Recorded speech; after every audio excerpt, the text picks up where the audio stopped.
Hello and welcome to the two-man power trip of wrestling. I am JP, John Poz, and joining me is the man and the founder of the two-man power trip, technically speaking, the first guest ever, the man that put me on the map. He is Mr. Double J, the former WCW World Champion, US Champion, King of the Mountain. Double J, Jeff Jarrett. How you doing? Paz, how we doing, man? It's been a bit. You guys, Yeah, you still cranking out episodes and kind of amazing, huh? yeah. How many years ago did I found this bad boy? I'm kidding. I'm not the. I'm a co-founder. I'm a Yes, co-founder yeah. of TAS. I'm a co-founder of the Two Man. How many years has it been now? January of 2015. So we've done about 600 plus episodes since, but you were the That first. that's bizarre, dude. That Isn't that really crazy? it is. And I was promoting Wrestle Kingdom 9. Is that accurate? Yes, Yeah, yes. yeah. Wow. Here we are. Yeah, We pretty still amazing. yeah. It is amazing. So, how's Jersey today? That's pretty good. Not too bad at all. It's actually kind of nice. Nice weather for November 18th. It's not Oh, bad. you're such a liar. Nothing's ever good in Jersey on a November 3rd. I'm kidding. I'm kidding. I love That Jersey. hey, that's what everyone always says. They're like, "Ah, Jersey sucks. Armpit of No, America." All this other stuff. They always Jersey's rip great. Jersey. Especially, people think of Jersey as I don't know, you know, just you got Philly down at the south, and we got to go over into Jersey, and then Yeah. up north in the city. Oh God, you got to go over to Newark and Jersey. But you know what? Once you get out in the country, it's beautiful. It Oh yeah. absolutely is beautiful. People don't really realize that unless you sort of have been up and down the roads like myself. So, what we're going to talk about today, Paz? My world. Yeah. What's going on with my world? What's going on with you and Connie? How's it going? I know you guys are It, dominating. I don't know about that, but we're having a lot of fun. He literally, I just hung up with him. We're talking about on a, I'll call it another business opportunity. And tell you what, man, we cranked this thing up, announced it this year, the day after WrestleMania. And then a month later, we actually launched it. And so, candidly, it's sort of blown me away, all the opportunities and the fun that I'm having. And then, and some I'm reconnecting with folks that I hadn't talked with a couple of years, like, hey, you remember this or remember that, or it's a fun trip down memory lane. Sometimes it gets emotional. Sometimes there's some memories that are jarred that I go, I wish I wouldn't have remembered that. But no, it has, all kidding aside, been a lot of fun. And man, the doors that it continues to sort of open, I'll be making, some announcements coming up in the next, I don't know, 2 or 3 months. But it's all, sort of generated through relationships. And then they hear me on the podcast and a phone call and connect. Next thing we're doing a little business venture. So a lot of fun. Cool. Would you ever think about promoting shows again? Would you ever think about that? Isn't that crazy? You know what? I've been asked that a lot this week, or actually last 10 days or so. And Conrad's like, where'd this come from? You know, and just by my answer, I think people are like, what? Why is that such a, anyway, I'm a third generation promoter. I'm always going to be in the promotion game. But I have stated very clearly that launching a promotion like I did in 2002 with TNA, it is it's not even applicable to today, the strategy to today, 2021, going into 2022. There are so many things that have changed. And even through the Global Force days and sometime in the near future, we're going to be potentially doing a Global Force episode to do a really deep dive and hear all the ins and the outs and everything that went into that. Uh, but again, I'm a third generation. So my grandmother promoted, my dad promoted, and a lot of people know them as just wrestling promoters. My dad promoted a little bit of everything from time to time. Um, you know, I'm same thing. But I do think it goes without saying, if you are even a casual fan of professional wrestling, I think anybody can see the opportunities that are there. But drilling down on that to the next level, it's much more appetizing when you look at talent, and then you look at the way technology has evolved from a production point of view. Those are real game changers when you're promoting anything, talent and production.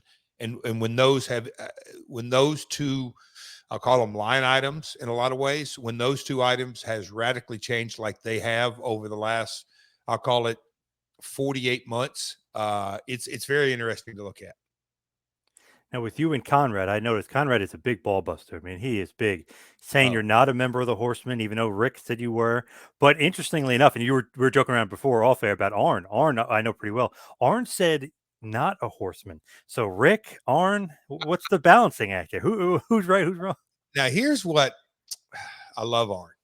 And I'm so happy that I don't want to say this generation, but I know you're aware of his past work. But there's a lot of folks that don't know how good of a performer, and I'm not talking about just the spine buster. I'm talking about Arn Anderson, the talker, because he was a producer for years and years and years at WWE, and you know, basically completely off the grid as far as an on-screen character. Now people getting to see him talk, and the combination of him and Cody, it's a lot of fun. But with all that being said, I have videotape from Nitro. It's been shared, Poz. How does Arn debate that he said in the heat of the moment, Mongo, get over here, Jeff, get over here, shake hands, looked at me in the eye and said, "You're a horseman." So what's his debate, Poz? I don't know. He Conrad, changed his mind. He changed oh, his you mind. guys want to bust balls, but you want to recreate history. That's not fair to the Four Horsemen's legacy. It's just, I'm joking. We've had so much fun with all this, but I'm a Four Horseman, and Conrad can suck it. Yeah. I feel like if Nate said it, I don't know. You almost have to go with Nate, no? That's what I'm saying. All due respect to our friend Arn, Nate, launching his new podcast and off and running. He had the opportunity. He said, "Yeah, of course he was a horseman." So, Paz, we put that to bed, and I'll let Yeah. Conrad know that you are in complete agreement with me, not him. Yes. Yes. Now I talk to Kevin Sullivan all the time. He was saying like the end game was going to be you versus Flair. How come we never saw like that end game where it was going to be you guys having a feud? He got injured? I guess. Well, he had a shoulder deal early, but I don't want to say politics because it sounds like I'm pointing fingers at other folks. Circumstances, wrestling politics, life, it all sort of happened. But the original concept that Kevin Sullivan that laid out, and the timing of me coming in and NWO at that time had 7, 8. They were getting to be a big group, so the I don't call it watered down, but there wasn't that core Hall, Nash, and Hogan, all that. When Kevin laid that out to me, that hey, Rick's gonna have to have a little shoulder surgery, and we're not sure where that's going, but he can still work. But when he laid out, I'm thinking to myself, how lucky am I? I'm 29 years old, and I'm going to be battling. You know, the NWO angle was, for lack of a better word, WWF invading WCW. But WCW's mainstays, and again, Lex had gone off and worked as for WWF, and Sting was transforming into that character. So, who was the real foundation of WCW? It was Rick and the Horsemen. So, for me to get that opportunity, and I'll say as a heel, and Rick is a babyface, a legacy babyface, and I just saw so much potential and opportunity, and Kevin Sullivan did too. That it was a story that Jeff comes in the Four Horsemen, and the reason he's in is because Rick says so. So that aligns us and gives us a bond. And although there was some dissension with Mongo and Arn, and as the story plays out, okay, they finally accepted the fact. And for me to get in, and then me to double cross Rick, the people, it would have been I can't say I regret, but I really think that story would have been a lot of fun. I think it would have done a tremendous amount for my career in a lot of ways, but it didn't happen. So it is what it is. Now, another hot button topic. Horseman was definitely one on the show. Steve Austin was another one. You got fired up that episode. I was like, oh boy, don't get on Jeff's bad side. He'll get out the guitar and start whipping ass. But I know Derek from ad free shows. I know him a little bit. But it's funny. It's like they definitely, not that on purpose, but they definitely went with like, oh, Austin and Jeff, not really friends, and like kind of went in that angle without talking about you guys being buddies before that. So it was weird, but it was awesome to see you get fired up about You that. like that? It's funny. Me and Conrad both got texts and some calls like, hey, that wasn't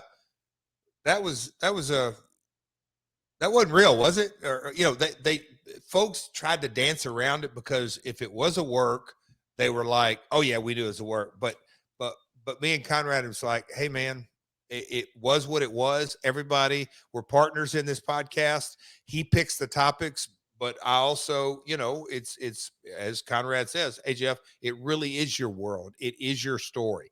And so, look, there's a lot that goes into that whole, I'll call it dust up, and not a blow up, a dust up.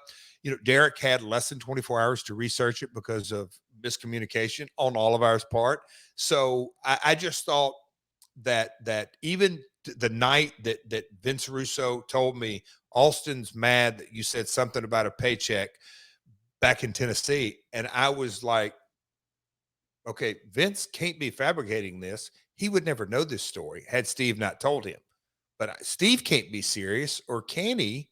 Because it confused me. I first like, this is a rib? Is this a joke? But when I heard he's serious, and then later Bruce Bruce was talking about, Bruce knew the side of it, and I'm thinking to myself, at the very core of it, Poz, and I'm glad we're having this kind of, at the very core of it, I would have to be a real a-hole to say that just unprovoked. But the truth be known, I said that to 10, 20, 30, 40, 50 Right. guys. It was a running joke in the locker room that people would get their checks, and they were some really lean years. Ask Desh Mantel, ask The Undertaker during that time. There was a lot of folks that came through Memphis during that era that went on to huge careers. The checks were lean, and they sucked. But I got the exact same ones, and it wasn't fun by any stretch. But I thought that was the story behind the story. All these years later, they heard about me and Steve. I don't call it the animosity, because I never had any toward him. He had it toward me. But at the end of the day, business is business. But I thought it was very important that my father and Chris Adams from the wrestling school, and then me and Steve worked each other in Texas and Tennessee, and just the building of the friendship. And then look, business is business. I totally get it. I have no animosity. It never did with Steve. It was business, and things like that happened. But it was funny how all that went down in that episode, and the backstory to it that was left out. And Conrad was like, "Who cares about you wrestling?" And I said, "I care." Right. Yeah. But You got to mention that. Hey, we were actually buddies. Like, we wrestled each other hundreds of times. Yeah. yeah, it's fun though. With Austin, I mean, that awesome shoe promo that you cut too in WWF in '97 probably didn't help either. You tell him, oh, yeah, you come out 30 times a night and start stunning people. I mean, that probably eventually didn't help either, because he was a little bit of an ornery guy back then. You know what? And that is something that I knew then, because I had got the. It is. Old Cornette always says it's either the greatest curse or the greatest blessing. And every day that goes by, it's the greatest blessing that I was around this business. My father was a promoter. My grandmother's a promoter. Wasn't always that way, but people that get in that top spot, I think Randy Savage is probably the best example. It is a sense of, I don't want to call it anxiety or paranoia, but it's a heightened sense of, look, I've worked my ass off to get this spot, and I be damned if anything's going to screw it up. And that's the mindset. That's a winning mindset. So I can't disagree with that. It was, and I've said this, I don't know how many times on the podcast, and I've learned this the hard way over the years, over and over and over. Communication is the key to every relationship. I don't care if it's your mom, your dad, your brother, your sister, your aunt, and your uncle, or someone in business, or literally someone that you're walking into a retail store. Communicating what you want and making sure, and that's why I over communicate in all my, or I try to communicate in all my relationships, because, Poz, is you rewind back over the years. Had I gone to Steve, I didn't even know he was upset until he blew a gasket at Raw 7 years later, 6 years later. I had no idea that existed. None. Yep. I can't put it on him for him to come say, "Hey, yeah, so I took offense to what you said." I had no idea. Had I known, but then once I knew, if I would have gone then and said, "Hey, man, I said that," I said that. I didn't mean any ill will out of that. Anyway, that's my soapbox today. Over communicate, Paz. No matter Yeah, what, definitely. communicate. Yeah. With WWE, do you still have, like, an open door with them? Are you still communicating with them? Are you still friendly with them at all? Or is it one of those Guys, things where it's like, "Hey, yeah, close the yes. door?" I won't get into personal relationships with Right. a super high ranking executive. I just had a text exchange yesterday. So, but yeah, a completely open relationship. I think it's look, I would have never been able to do the podcast. I would have never been able to do the two ventures I'm working on right now. That company just did some media earlier today, and they were asking me about that. Is you can see the transformation of the look. It's one thing to cut talent, as you go back many years past. You're well aware of after WrestleMania every year. In the old days, that's when Yep. there was the exodus of talent. That's the nature of the business. But when you look at headcounts from employees and the radical change in offices around the world, that their business model is fundamentally changing. The network going to Peacock. They say networks going to go to different places, to different networks around the world. Their business model, it goes without saying, Paz. Me and you are sitting here doing a Zoom call and an interview, and the technology is great, and everything goes with that. But we're working out of our homes, so the Right. whole world is working out of their homes. That fundamentally changes office and corporate settings. You don't need the assistant that's there. You don't need the assistant that's there. You don't need the copying machines. It's the game has changed, and so I'm very grateful for my relationship, for the opportunities, for the timing of everything. Um, we candidly we parted ways long before, but it was on a really up note. I'll say I've got a better relationship with them today than I ever have, and that's pretty cool to me. So I'm excited about the future. It is funny to think about, like, back to '01. It's like, Vince fired me on TV, but, like, I could still have a great relationship with him. Although who knows if he was joking or not, like, when he's doing that, you know what I mean? Like, who knows if it's personal or joking? That's the wonderful world of our industry. We how do I say this? Again, I'm doing the media rounds. There was a period of about 8-10 weeks that I didn't get to do any of my world media, so I'm kind of playing catch up. But I was talking about my world, and they were asking about favorite episodes, and you already hit on about the Four Horsemen. In that is the unique part of our industry is that you just don't ever know. You think you know, like me and Conrad's dust up. What? Okay, that was the work. No, that was you just don't know. And Right. that's what is something that, you know, long before I was a promoter, long before I was an executive producer or a talent, I was a wrestling fan and I still am today. You know, watch Dynamite, NXT, Rampage, Raw, SmackDown, pay-per-views. Paz, can you believe Impact's coming up on their 20-year anniversary next June? That's Nuts. amazing to Yep. me. It's amazing to me. And my relationship with AAA through the years, lots of cool stuff going on in our business. So as we wind it down, we head towards the finish here. Just one last good question for you, because former WCW World Champion, NWA World Champion, you've been a tag champion, obviously in the WWF with Owen. You've been the IC champ a lot, one of the greatest IC champs of all time, 6 times. So US champion. What's the legacy of Jeff Jarrett? Like when it's all said and done, somebody says, "Oh, what's the stamp of Jeff Jarrett? What's the legacy he left behind? Not only wrestling, but promoting too, and like everything. Could even be the podcast too. What's the legacy of Jeff Jarrett?" Oh boy. Oz, that's a tough one. I'll let you and other, whether it's a journalist, a podcaster, a fan, another talent, another promoter. You know, I think more than anything, the legacy is that never stop learning is something that it's at the very top of my mindset. When I look back over my in-ring career and just throwing out, just reinventing from the Double J to the Don't Piss Me Off to the King of the Mountain to Double J MMA, and had fun with that. But no, that's the in-ring. But as far as behind the scenes and promoting and trying different things and licensing deals and distribution deals, I think at the end of the day, I was taught at a really, really young age, just because it worked this way today doesn't mean it'll work that way tomorrow. And I'm talking about promoting little small towns of armories and high schools. Just because you sold tickets and promoted tickets, last year this way, don't don't it's not guaranteed to work this way. And I think that's very applicable in today's environment, in that when you look around and look at the innovators that are trying things different.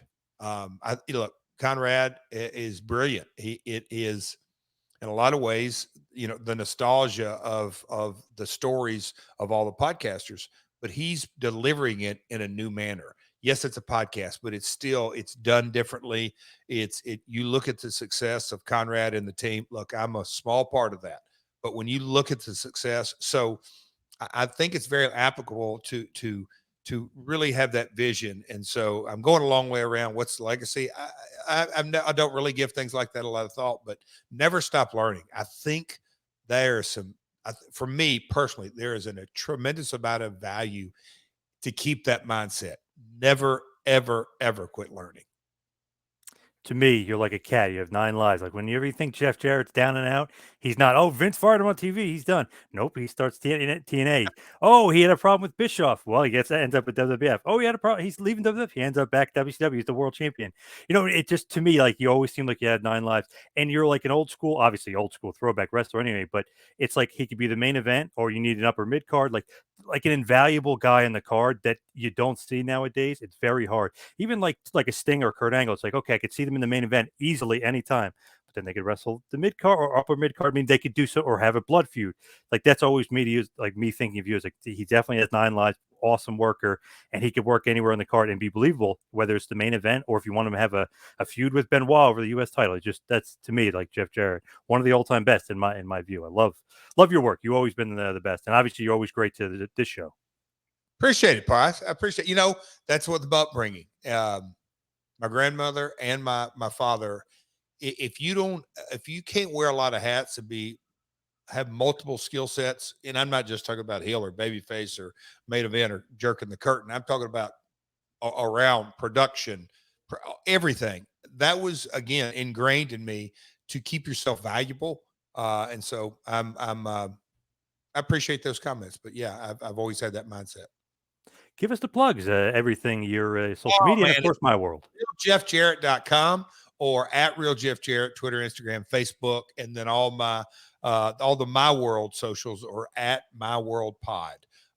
Man, the team at Ad Free the Ad Free family is amazing to me. And I try to describe that. I was out at a convention out in Gaylord here not long ago, and they were asking me, like, what is this Patreon site? I said, yes, it's Patreon and everything, but don't let that either give a positive or a negative connotation.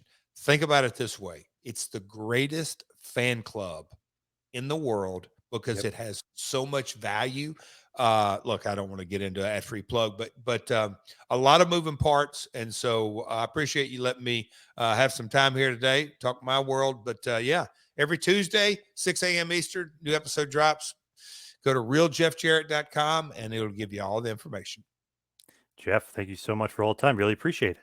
Thanks, Poz. Have a great day, my man.